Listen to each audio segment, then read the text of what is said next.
Today we're tackling something really crucial for any business out there, big or small. Mm. Competitive strategy. We'll be drawing some insights from Competitive Strategy by Michael Porter, Right. but we're mostly going to be exploring uh, real-world examples and analogies to understand how companies don't just survive, Yeah. but really thrive when they're faced with competition. Yeah. It's not just about being the, biggest fish in the pond. It's Right. about, understanding all the currents and the other creatures that are there. Yeah, like the ecosystem, Exactly. all vying for those same resources. Yeah, it's about understanding, Yeah, the predators, the prey. right. Like imagine a bustling city Right. with all these different, districts, Yeah. each with their own unique vibe. Mm-hmm. You wouldn't open like a high-end fashion boutique in an industrial zone, would you? No. It's about finding that right niche, Yeah. the right environment where your business can really flourish. Yeah. And to do that, you need to analyze the forces. The competitive forces at play. Okay.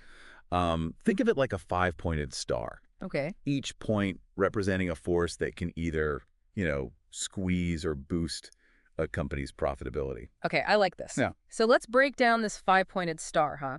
Yeah. What are these forces? Yeah. And how do they actually have an impact on a company's success? So first you have the threat of new entrants. Mhm. Imagine you've cornered the market Okay. on, let's say, artisanal ice cream Okay, yeah. in your town, Mm-hmm. and suddenly a new shop opens up Right. right across the street, Uh-oh. offering similar flavors, Okay. even a few unique ones. Okay. Um, That's going to shake things up. right. Yeah. Suddenly you've got to fight for those customers. Yeah. Maybe even revamp your menu, offer special promotions to stay competitive. Right.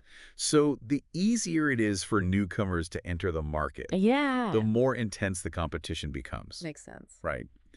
Now, picture yourself as a customer walking into, let's say, a farmer's market. You see rows and rows of stalls selling all this fresh produce. Ooh, I love a good farmer's market. Right. But if there are only, let's say, a few stalls selling tomatoes, Mm-hmm. the sellers can probably Charge a higher price. charge a higher price, right? Yeah, because you don't have a lot of options. Exactly. That's the bargaining power of suppliers. Okay. When suppliers have leverage, they can command those higher prices Right. and potentially squeeze the profits of businesses that are relying on their goods or services. Interesting. On the flip side, think about like a giant retail chain Okay. that buys products from thousands of smaller suppliers. So in that case, the retailer has the upper hand Exactly. because they can negotiate lower prices Right. because the suppliers really rely on their business. Precisely. That's the bargaining power of buyers. Well, When buyers have leverage, they can push for lower prices and better terms, impacting the profitability of their suppliers. so it's like a seesaw then. Exactly. Yeah. Where the power shifts between the buyers and suppliers, Mm-hmm. depending on how the market's doing. Exactly.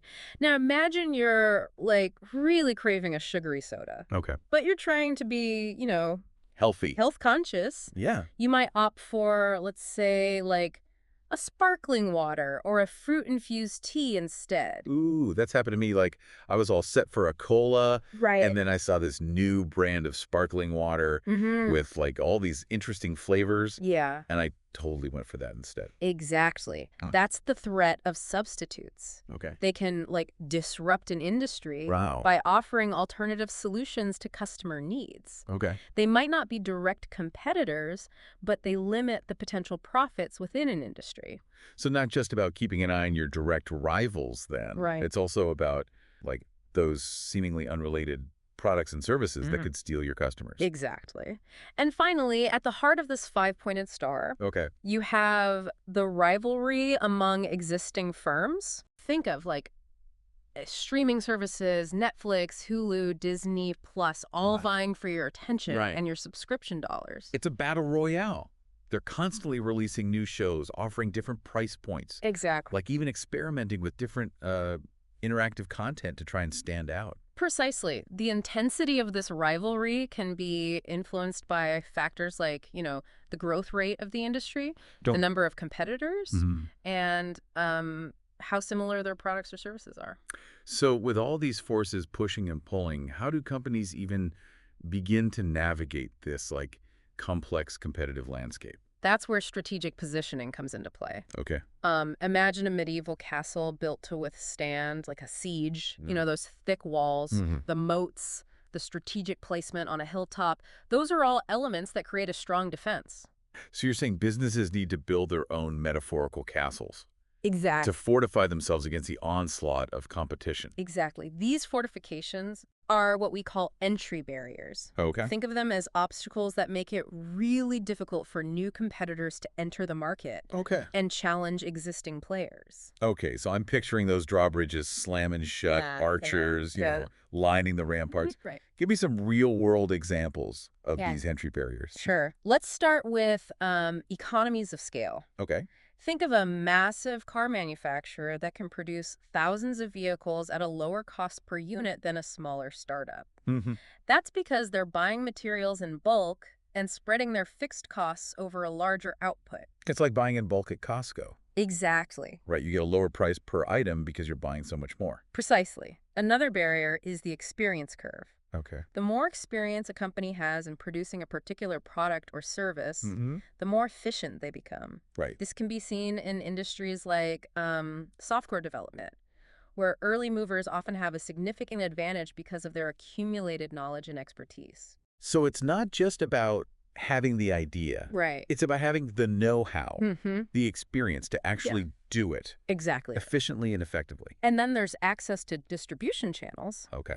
Imagine you've invented like a revolutionary new kitchen gadget, Okay. but if you can't get it onto store shelves Right. or into online marketplaces, it won't matter how brilliant your invention is. Yeah, it's like having a hit song that never gets played on the radio. Right. No exposure, no success. Exactly. Access to distribution is critical, and established players often have a significant advantage in this area. So all these entry barriers, they create a kind of protective shield around existing businesses. Exactly. Yeah. Yeah.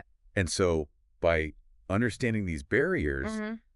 companies can make like really strategic decisions about how to fortify their position Right. to make it even more difficult for new rivals to gain a foothold. Precisely. But the business world. But isn't the business world constantly changing, though?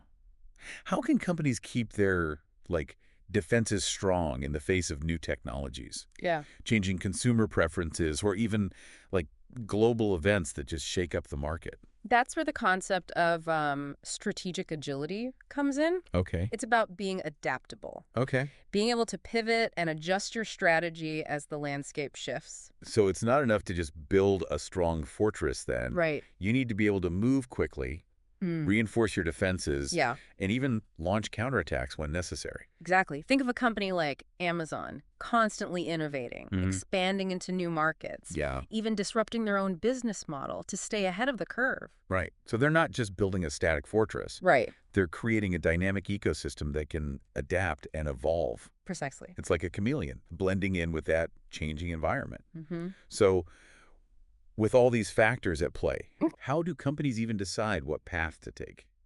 Is there, a roadmap to competitive success? There isn't like a one-size-fits-all strategy, Right. but Michael Porter outlined 3 generic strategies that companies can employ to gain a competitive advantage. Okay. These are cost leadership, Okay. differentiation, hmm and focus. Okay, I'm ready to dive into these strategies. Yeah. Let's start with cost leadership. What does that even entail? And can you give me some real-world examples? Sure. Cost leadership is about becoming the lowest cost producer in an industry, Okay. offering products or services at a lower price than competitors, Okay. while maintaining a reasonable profit margin. So think budget airlines that offer no-frills flights at rock-bottom prices. Exactly. Right. Think of companies like Walmart, Yeah. IKEA, known for their everyday low prices. Right. They achieve this through a combination of efficient operations, large-scale production, Yeah. and often a focus on basic functional products. So it's about appealing to price-sensitive customers, Mm. offering a value proposition that's hard to beat. Exactly. But what if you're not aiming to be the cheapest option on the market? That's where differentiation comes in. Certainly. Think of luxury brands like Rolex or Ferrari. Okay. They're not competing on price, they're competing on exclusivity, craftsmanship, and brand prestige. They're selling an image, an experience, Exactly. a sense of belonging to this elite club, and people are willing to pay a premium for that. Exactly. Differentiation is about creating a product or service that is perceived as unique and valuable, Mhm. allowing you to charge a higher price and build strong brand loyalty. So cost leadership is like being the reliable, everyday grocery store. Mm. while differentiation is like being the gourmet food market Yeah. with all the artisanal cheeses and the exotic spices. A perfect analogy. Then we have focus. The third generic strategy Okay. is like a hybrid approach, combining elements of both cost leadership and differentiation, but applied to a specific niche market. So instead of trying to appeal to everyone, you're choosing a specific target audience Right. and tailoring your strategy to their needs and desires. Exactly. Think of a company that specializes in high-end gaming laptops. Okay. They might not have the lowest prices overall, Mm, but they offer superior performance and features specifically designed for gamers. right. A niche market willing to pay a premium for those specialized benefits. Or like a boutique travel agency Mm-hmm. that caters exclusively to adventure travelers, Right. offering like customized itineraries and expert guidance on off-the-beaten-path destinations. Mm-hmm. They might not compete with mass-market travel agencies, Right. but they excel in their niche. That's a great example. Focus allows companies to concentrate their resources and expertise on serving a specific segment incredibly well, often achieving higher profit margins than competitors trying to cater to the broader market. This is fascinating. Mm. But how do companies know which of these strategies is the right fit for them? Is it based on intuition? Market research? Yeah. Maybe a bit of both. That's where a deep understanding of the competitive landscape, particularly the concept of strategic groups, becomes crucial. Okay, strategic groups. I'm all ears. What are they, and how do they influence a company's strategic choices? Think of an industry as like a vast forest. Within that forest, you have different groups of trees, each adapted to a specific niche. You might have, towering redwoods, Okay. sun-loving oaks, and shade-tolerant maples. So you're saying strategic groups are like these clusters of trees, each occupying a specific space Exactly. within the larger ecosystem of the industry. Let's take the automotive industry as an example. You have groups like, luxury car manufacturers, Yeah. economy car manufacturers, Hmm. and off-road vehicle specialists. So each group caters to a different customer with Mhm. distinct needs and preferences. Precisely. By analyzing these strategic groups, companies can identify their closest rivals, understand the competitive dynamics within their group, and even spot potential opportunities Yeah. to move into adjacent groups. So it's like a general surveying the battlefield, right? They're identifying the key players, their strengths and weaknesses, Exactly. and then formulating a plan of attack. Understanding strategic groups Yeah. helps companies make informed decisions about their own positioning, choosing the right battlefield where they have the greatest chance of success. But even the most well-defined battlefields can change over time, right? What happens when the forest starts to shift? New types of trees emerge, Mm-hmm. or the climate changes. That's where we need to consider industry evolution. Right. Industries, like ecosystems, are constantly evolving, Right. shaped by factors like, technological advancements, changing consumer preferences, and even global events. Think of the music industry, right? Yeah. From vinyl records to cassette tapes to CDs to digital downloads to streaming services. It's been a whirlwind of change over the past few decades. And companies that fail to adapt to these changes risk becoming extinct, Right? like the dinosaurs that couldn't keep up with a changing environment. Wow. Those who survive and thrive are the ones that can anticipate these shifts Yeah. and evolve their strategies accordingly. So it's not enough to just build a strong fortress. You need to be able to remodel, renovate, and even relocate your castle as the landscape shifts around you. Exactly. Let's say you're like a book publisher Oh. and you've built your business around like traditional print books. Mm-hmm. But with the rise of e-readers and online bookstores, you need to adapt. You might invest in digital publishing, Right. explore new distribution channels, Mm. or even like create interactive content to enhance the reading experience. It's about staying ahead of the curve, recognizing the signs of change, Mm-hmm. and making bold moves to ensure your business stays relevant. Exactly. And sometimes these changes are driven by external forces Yeah. that are completely outside of a company's control. Like a global pandemic that suddenly shifts consumer behavior towards like online shopping Mm-hmm. or remote work. Precisely. Or a technological breakthrough that disrupts an entire industry like Yeah. the internet did to traditional media. So it's about being adaptable, resilient, and always learning from both your successes and your failures. Now, let's move from this big picture view of industry evolution and zoom in on the specific actions that companies can take to outmaneuver their rivals. This brings us to the world of competitive moves. Okay, I'm ready to get tactical. What are some common types of competitive moves, and how do companies choose the right strategy for their situation? Imagine a game of chess where each move has consequences that ripple across the board. Some moves are bold and aggressive, Okay. designed to capture territory and weaken your opponent. Like a queen sacrifice, a really risky move, hmm but with the potential for a huge payoff. Exactly. In the business world, a bold move might be like launching a new product that directly targets a competitor's core market, or making a strategic acquisition to expand your reach or acquire valuable technology. So it's about making a statement, disrupting the status quo, hmm and forcing your competitors to react. Other moves are more subtle, Okay. designed to strengthen your position or deter competitors from attacking. Like a well-placed pawn that controls key squares on the board, Right. preventing your opponent from advancing their pieces. Precisely.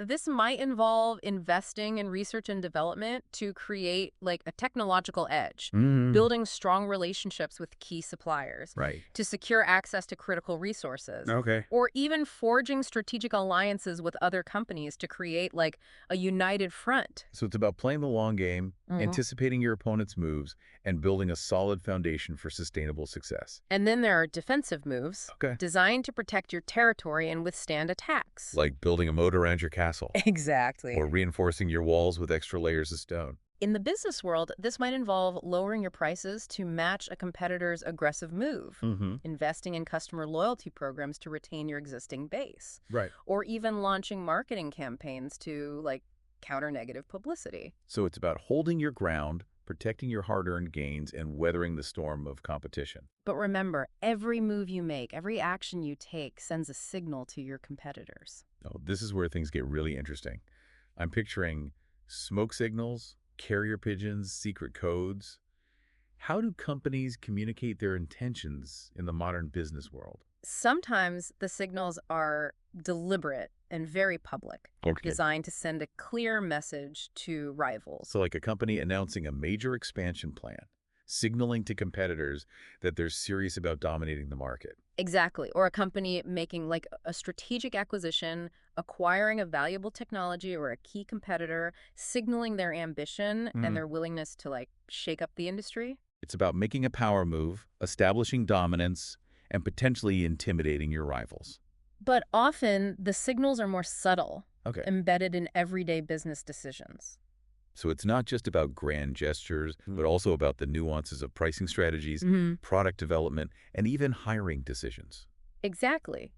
Let's say a company suddenly starts hiring top talent in a specific field, like artificial intelligence or renewable energy. Okay. That could signal a shift in their strategic focus, a move towards a new market or a new technology. So it's like a poker player subtly adjusting their posture or their facial expressions, giving away clues about their hand. And just like in poker, being able to read these signals is crucial for anticipating your competitors' moves Okay. and formulating your own counter strategy. So it's not just about playing your own game, but also about understanding your opponent's strategy, their strengths, their weaknesses, and even their psychology. Precisely. And a key part of this understanding comes from competitor analysis. It's about going beyond like surface level observations and developing a deep understanding of your rivals' motivations, their assumptions about the market, Okay. and even their potential blind spots. Okay, I'm picturing Sherlock Holmes with a magnifying glass, meticulously examining every clue. Where do we even begin with this kind of in-depth analysis? The first step is to understand their goals. What are they trying to achieve? Are they primarily focused on like financial performance, market share, or something else entirely? So it's about figuring out their end game, understanding what drives their decision-making. Are they playing to win at all costs, or are they content with a smaller slice of the pie? Exactly. And once we have a sense of their goals, Yeah. we can start to examine their current strategy. Yeah. How are they positioning themselves in the market? What are their key strengths and weaknesses? It's like scouting out the opposing team before a big game, right? You want to know their playbook, their star players, and any weaknesses you can exploit. Exactly. It's Yeah. like building like a psychological profile of Yeah. your competitors, trying to anticipate their next move based on their past behavior, their stated goals, Right. and even their corporate culture. And a crucial part of competitor analysis involves understanding their assumptions about the industry. What do they believe about like future trends and customer preferences and Right. just, the competitive landscape? Because if their assumptions are flawed, their entire strategy could be built on a shaky foundation. Right, right. Imagine a company that assumes people will always prefer to own cars rather than, using ride-sharing services or public transportation. Okay. Their product development, their marketing, even their long-term investments Yeah. could be misaligned with the shifting realities of the market. That's why it's so important to challenge those assumptions then, Mm-hmm. to look for evidence that might, contradict their worldview Right. and to consider alternative scenarios. Exactly. And then there's the element of blind spots. These are areas where competitors might be overconfident or simply unaware of potential threats or opportunities. Like the classic example of Blockbuster failing to see the rise of Netflix Right. and clinging to their brick-and-mortar video rental model for too long. Mm. Or Kodak, once the king of film photography, Right. missing the boat on the digital revolution. Precisely.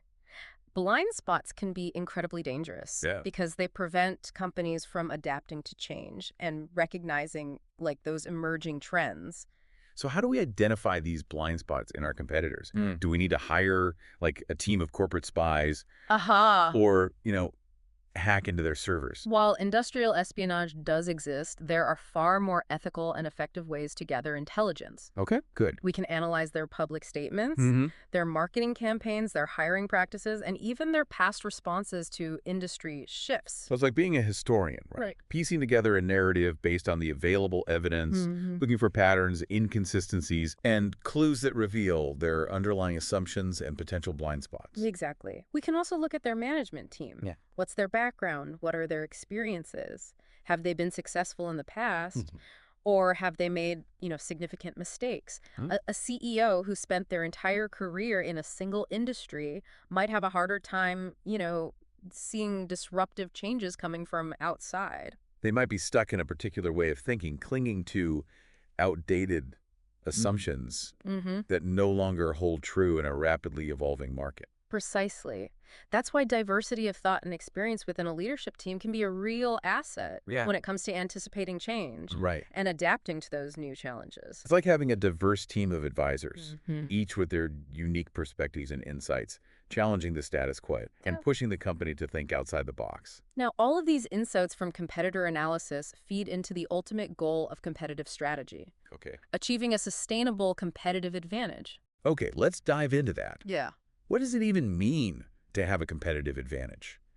And how do companies actually achieve it, Yeah. especially in a world that's constantly changing? Competitive advantage is what allows a company to outperform its rivals and achieve superior profitability over the long run. Hmm.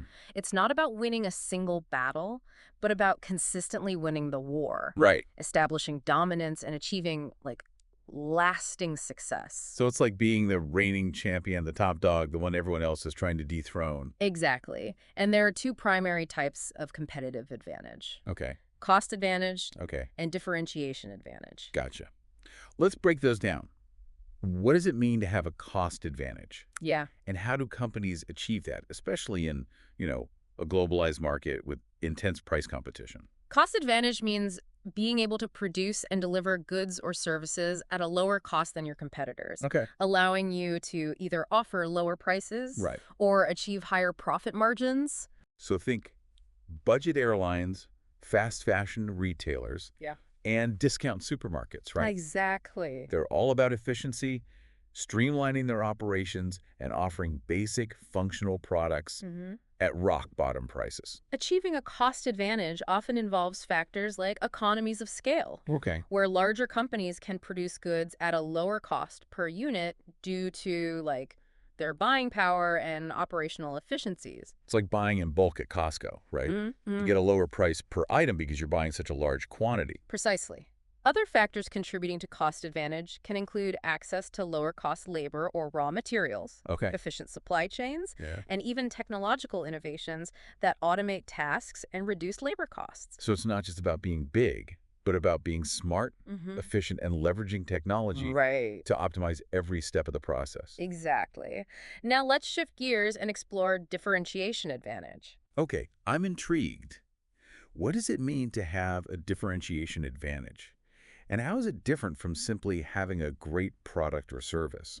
Differentiation advantage is about creating a perception of value that goes beyond the basic functionality of your product or service. Okay. It's about offering something that customers perceive as unique, desirable, and worth paying a premium for.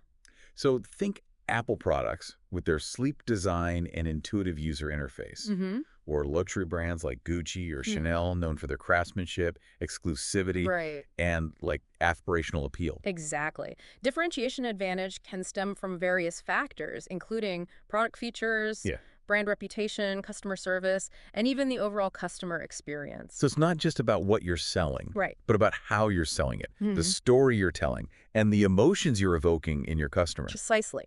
Think of Starbucks. Yeah. They're not just selling coffee. They're selling like a third place experience, a cozy and inviting atmosphere Yeah. where people can, relax, socialize, or get work done. It's about creating a brand identity that resonates with your target audience, Mm-hmm. making them feel like they're part of something special, something bigger than just a transaction. Now, achieving a sustainable competitive advantage, whether it's based on cost or differentiation, is no easy feat. Right. It requires careful planning, execution, Mm-hmm. and constant adaptation to the ever-changing dynamics of the market. It's not a one-time achievement then. Right. It's an ongoing process of staying ahead of the curve, Mm-hmm. anticipating changes, Mm-hmm. and constantly refining your strategy. It's like a marathon, not a sprint. Exactly. And that brings us to the concept of strategic sustainability, Okay. which we'll explore in more depth in a moment. Okay. But first, let's delve into a fascinating aspect of competitive strategy: game theory. Ooh, game theory. I'm picturing mathematicians scribbling equations on blackboards, trying to predict the outcome of complex scenarios. How does this apply to, like, the real world of business? Game theory is a powerful tool for analyzing strategic interactions between companies, Okay. helping us understand how their decisions and actions influence each other Mm. and ultimately shape the competitive landscape. So it's like a game of chess, right? Mm-hmm. Where each player's move is influenced by their anticipation of their opponent's response, Right. leading to this complex dance of strategy and counter-strategy. Precisely.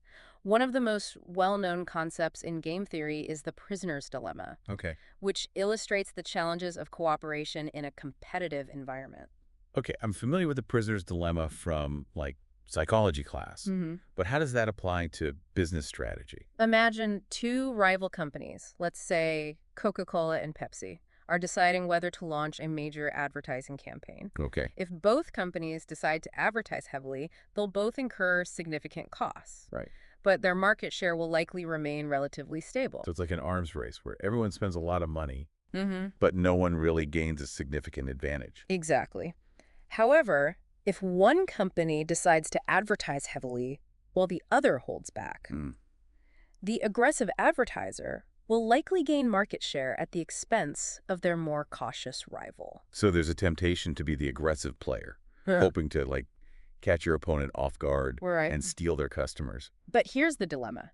If both companies decide to hold back on advertising, Okay. they'll both save money and avoid a costly battle for market share. So cooperation seems like the best outcome for everyone involved, right? But how do you ensure that your rival won't betray your trust and launch a surprise attack? That's the challenge. The prisoner's dilemma highlights the tension between self-interest and cooperation, Right. a tension that's present in many business interactions. So it's not always about being the most ruthless or aggressive player. Right. Sometimes strategic collaboration can lead to better outcomes for everyone involved. Exactly. Game theory helps us understand these complex dynamics, providing insights into how companies can make strategic decisions that maximize their chances of success in a competitive environment. This is fascinating. It's like we're peeking behind the curtain of the business world, seeing the strategic calculations, the psychological maneuvering, and the delicate dance of competition and cooperation. And with that understanding, we can start to explore the concept of strategic sustainability, the holy grail of competitive strategy. Okay, I'm sensing this is the ultimate goal, the ability to not just win today, but to keep winning tomorrow and for years to come. What are the keys to achieving this strategic sustainability? Strategic sustainability is about building a business model that can withstand the test of time, adapting to changes in the market, technology, and even the broader global landscape. Right. It's about creating a competitive advantage Yeah. that's not easily eroded by the forces of change. So it's like building a fortress that can withstand not just one siege, but a constant barrage of attacks from all sides. Exactly. And just like building a fortress requires multiple layers of defense, Right. achieving strategic sustainability involves a multifaceted approach. Okay, I'm ready to layer up our defenses. hmm What are some of the key elements that contribute to strategic sustainability? One crucial element is building strong barriers to entry, those moats we discussed earlier that make it difficult for new competitors to enter the market Right, yeah. and challenge your position. So it's about creating a competitive landscape hmm where the existing players have a clear advantage, hmm whether it's through, economies of scale, brand loyalty, proprietary technology, or access to critical resources. Exactly. Another key element is developing unique and valuable capabilities that are difficult for competitors to replicate. Okay. These capabilities could be anything from, a highly skilled workforce Mhm. to a deep understanding of customer needs All right. to a culture of innovation that constantly generates new ideas. So it's like having a secret weapon, a special ingredient that sets you apart from the competition and makes it really difficult for them to catch up. Precisely. These capabilities are the building blocks of your competitive advantage. Yeah. And the more difficult they are to imitate, the more sustainable your advantage becomes. It's not just about having a great product or service, but about having the systems, the processes, and the people in place Right. to deliver that value consistently and effectively. And another crucial element is constant innovation, Okay. developing new products, Mhm. services, and business models that keep you ahead of the curve Right. and prevent competitors from catching up. It's like a game of tag where you're constantly running, always looking over your shoulder, Right. and trying to stay one step ahead of the chaser. Precisely. Innovation is the lifeblood of strategic sustainability. Yeah. Companies that become complacent resting on their past successes are often the ones that are most vulnerable to disruption. It's a reminder that even the most dominant companies can fall from grace if they fail to adapt to change and embrace new ideas. Think of companies like Kodak, Blockbuster, or Nokia, Right. once industry giants, now cautionary tales about the dangers of complacency. Exactly. Another important element of strategic sustainability is building strong relationships with key stakeholders, Okay, yeah. including, customers, suppliers, Yeah. and even competitors. So it's about recognizing that the business world is not a zero-sum game, where one company's win automatically means another company's loss. Right. Sometimes collaboration can create these win-win scenarios Right. that benefit everyone involved. Precisely. Think of strategic alliances, joint ventures, or even industry associations that allow companies to share knowledge, resources, and best practices, ultimately raising the bar for the entire industry. It's like a rising tide that lifts all boats, creating a more robust and sustainable ecosystem for everyone involved. And finally, perhaps the most crucial element of strategic sustainability Okay. is having a strong and adaptable organizational culture. So it's not just about the strategies and tactics then. Right. It's also about the people, the values, and the mindset that drive the organization. Precisely. A culture that embraces innovation, continuous learning, and a willingness to adapt to change is essential for long-term success Right. in today's dynamic business world. It's like having a team of explorers, always curious, always seeking new knowledge, Yeah. always ready to navigate, uncharted territory. A perfect analogy. Strategic sustainability is not a destination, but a journey. A continuous process of learning, adapting, and evolving to stay ahead of the competition Right. and create lasting value. Wow, what an incredible journey this has been. Yeah. We've explored the depths of competitive strategy, learned to analyze our rivals, and even discovered the secrets to achieving, sustainable success.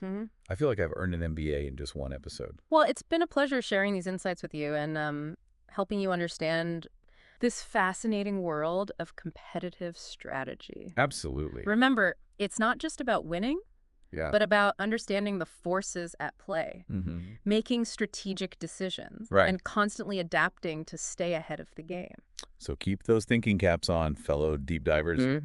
And remember, in the world of business, just like in life, the only constant is change. Thanks for joining us on this deep dive, and we'll see you next time.